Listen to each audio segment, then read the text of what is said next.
नमस्ते, सदावत्सले मातृभूमि, जय हिंद। दोस्तों, दिन भर क्या रहा स्पेस डिफेंस और इंटरनेशनल गलियारे से इस वीडियो में करके जान लेते हैं।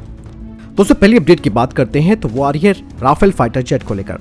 फ्रांस अब एक hypersonic air launch cruise missile पर काम कर रहा है, जिन्हें कि वो अपने Rafale F5 standard fighter jet में लगाया जाएगा, जिस पर काम शुरू हो चुका है। ये जो हाइपरसोनिक मिसाइल होगी वो दुश्मन के एयर डिफेंस सिस्टम को खत्म करने के लिए तैयार की जा रही है। वहीं फ्रांस ने भारत को MRFA टेंडर के तहत अपने राफेल F4 स्टैंडर्ड की भी पेशकश की है, जिसमें कि नए हथियार होंगे, जिसमें कि एक नई meteor NG, mica NG variant और 1000 किलोग्राम की हेमर वेरिएंट वाली मिसाइल होगी। और अब इसमें एक hypersonic air launch cruise missile भी लगाई जा सकेगी। कहा यह जा रहा है कि ये जो नई hypersonic air launch cruise missile होगी उसे राफेल F3R, जिसका वर्तमान में भारतीय वायुसेना इस्तेमाल कर रही है, और राफेल F4 स्टैंडर्ड वाले फाइटर जेट से भी इसे दागा जा सकता है, जिसे भारतीय वायुसेना MRFA टेंडर के तहत ले सकती है।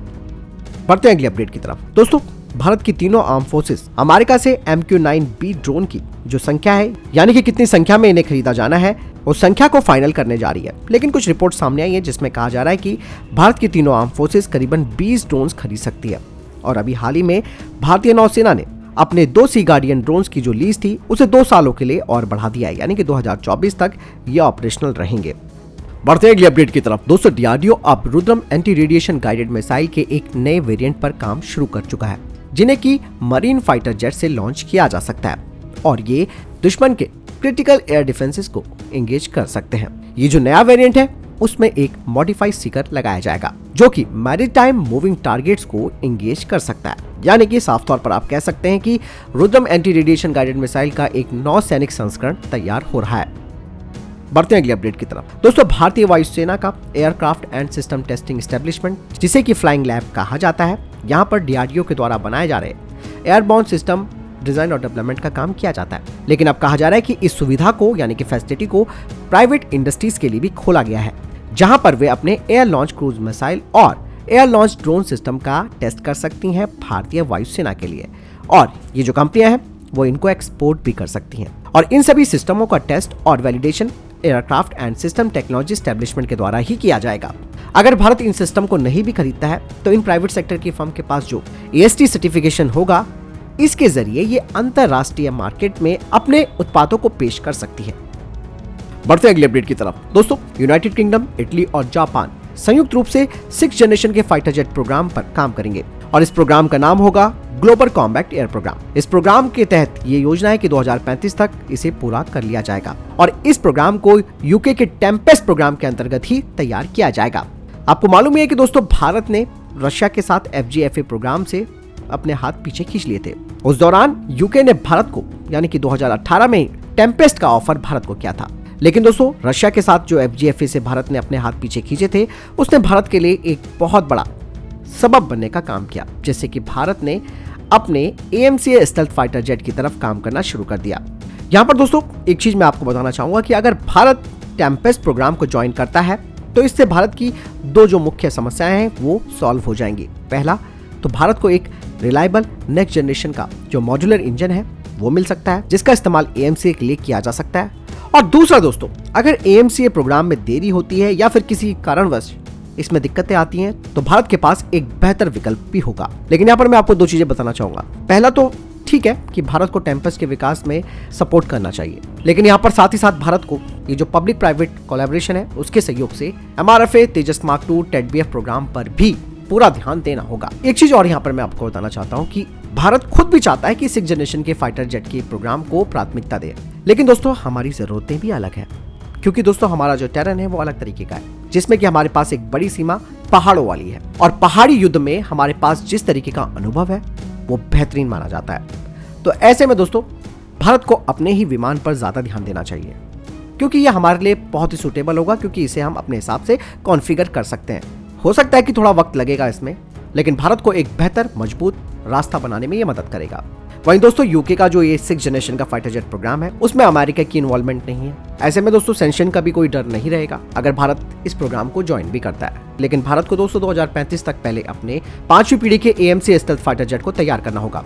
उसके बाद हम 6ठी पीढ़ी वाले विमानों की तरफ जा सकते हैं। आपको क्या लगता है दोस्तों इस पूरे सिनेरियो के बारे में? मुझे कमेंट सेक्शन में लिखकर जरूर बताइएगा।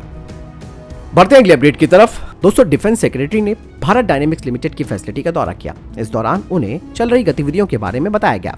इस दौरान कुछ फोटोज भी सामने आई। इन फोटोज में आप देख सकते हैं आकाश एनजी मिसाइल को, जो कि रडार फ्रीक्वेंसी टेस्टिंग फैसिलिटी में है। दोस्तों, डिफेंस एक्सपो 2022 में आकाश एनजी मिसाइल सिस्टम को भी फ्लैग ऑफ भी किया गया था। खास बात यह है कि भारतीय सेना और भारतीय वायुसेना के अलावा आकाश एनजी मिसाइल सिस्टम पर वियतनाम की भी नजर है। बढ़ते हैं अगले अपडेट की तरफ। दोस्तों, बीएसएफ ने पाकिस्तानी तस्करों की ओर से फेंसिंग पार खेत में दबाई गई AK-47 की 2 राइफलें, 2 पिस्तौल, 4 खाली और 4 भरी मैगजीन बरामद की हैं। बीएसएफ को रात के समय में महसूस हो गया था कि कुछ पाकिस्तानी तस्कर भारतीय सीमा में कुछ गतिविधियां कर रहे हैं। इसके बाद एक सर्च अभियान चलाया गया और बीएसएफ ने इन हथियारों को रिकवर किया। बढ़ते हैं अगले अपडेट की तरफ। अमेरिका ने क्वाड फेलोशिप के तहत भारत से 25 छात्रों को चुना है। फेलोशिप के लिए ऑस्ट्रेलिया, जापान, भारत, अमेरिका से 25-25 सभी देशों से कुल मिलाकर 100 छात्रों को लिया जाता है। फेलोशिप के लिए चुने जाने पर अमेरिका के राष्ट्रीय सुरक्षा सलाहकार जैक सुलिवन ने छात्रों को शुभकामनाएं दी। आपको बता दें कि क्वाड देशों के नेताओं ने इस साल मई में क्वाड फेलोशिप की शुरुआत की थी, जो अपनी तरह का पहला छात्रवृत्ति कार्यक्रम है।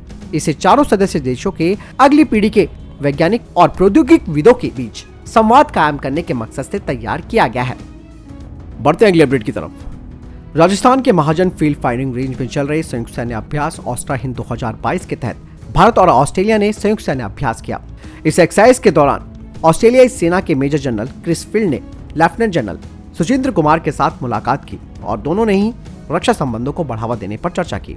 दोनों सेनाओं के बीच संयुक्त सैन्य अभ्यास 28 नवंबर को राजस्थान के महाजन फील्ड फायरिंग रेंज में शुरू हुआ, जो संयुक्त राष्ट्र के शासनादेश के तहत शांति अभियानों पर केंद्रित था। 11 दिसंबर यानी कि आज समाप्त होने वाले इस युद्ध अभ्यास का उद्देश्य सैन्य संबंधों को मजबूत करना, सर्वोत्तम प्राथमिकताओं को साझा करना और सहयोग को प्रोत्साहित करना है।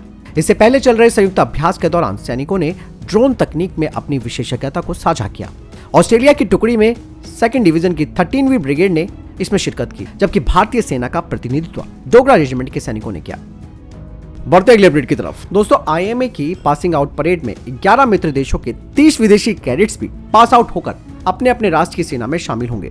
दोस्तों, कल भारतीय सैन्य अकादमी की पासिंग आउट परेड संपन्न हुई। IMA की इस पासिंग आउट परेड में कुल 344 यानी कि 344 जेंटलमैन कैडेट्स पास आउट हुए हैं। इनमें से 314 भारतीय मूल के कैडेट्स परेड में अंतिम पग पार कर भारतीय सेना में बतौर अधिकारी शामिल हुए हैं। IMA की पासिंग आउट परेड में बेस्ट जेंटलमैन कैडेट का गोल्ड मेडल उत्तराखंड के पवन कुमार को मिला। पवन कुमार को, जैसे कि मैंने आपको बताया कि 11 मित्र देशों के 30 कैडेट्स पास आउट हुए। इनमें भूटान के 13, मालदीव के 3, म्यांमार के 1, नेपाल के 2, श्रीलंका के 4, सूडान का 1, तजाकिस्तान के 2, तंजानिया के 1, तुर्किस्तान के 1, वियतनाम का 1, उज्बेकिस्तान से 1 कैडेट शामिल है। हालांकि अफगानिस्तान में तालिबान राज आने के बाद इसमें इस देश के GCPOP में शामिल नहीं थे। बढ़ते अगले अपडेट की तरफ। दोस्तों, पाकिस्तान और तालिबान के बीच संबंध बिगड़ते जा रहे हैं। तालिबानी लड़ाकों ने कांधार प्रांत से सटे स्प्रिन बोल्डक चमन सीमा पर पाकिस्तान के अंदर घुसकर हमला किया। इस हमले में 5 लोग मारे गए हैं, जिनमें से 20 लोग घायल हो चुके हैं। हालांकि पाकिस्तानी सेना ने स्थिति को नियंत्रित करने के लिए भारी संख्या में सैनिकों को भी तैनात किया। फिलहाल सीमा से होने वाले व्यापार और लोगों की आवाजाही को रोक दिया गया है। पाकिस्तानी सेना को लग रहा है कि तालिबान के लड़ाके फिर से हमला कर सकते हैं। दरअसल आपको मालूम है कि तालिबान शुरू से अफगानिस्तान और पाकिस्तान के बीच जो सीमा है उसे नहीं मानता है, यानी कि डूरन लाइन को वो मान्यता नहीं देता, इससे वो अपना इलाका मानता है। बढ़ते अगले अपडेट की तरफ। दोस्तों, हाइपरसोनिक टेक्नोलॉजी डेमोन्स्ट्रेटर व्हीकल का सफल परीक्षण के बाद इसरो ने 11 सेकंड के लिए स्क्रैमजेट इंजन का सफलतापूर्वक परीक्षण किया है, जिसे कि LPSC महेंद्रगिरी में किया गया। यह scramjet hypersonic air breathing vehicle के लिए है, जिसका इस्तेमाल हाइपरसोनिक एयर ब्रीथिंग व्हीकल के स्ट्रैटेजिक एप्लीकेशन के लिए किया जाएगा।